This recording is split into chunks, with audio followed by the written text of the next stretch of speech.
Hey guys, in this video I'll show you how to upgrade your Air Canada flight to business class. It's very easy and simple. First you go to log into your Air Canada app or website.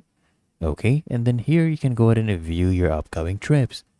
So you just go ahead and select your flight that you want to upgrade, right? Just look for the upgrade or bid upgrade option under the flight details. And then you'll see different upgrade options. For example, bid upgrade, where you offer an amount you're willing to pay. There's e-upgrade where you use e-upgrade credits for the airplane elite members.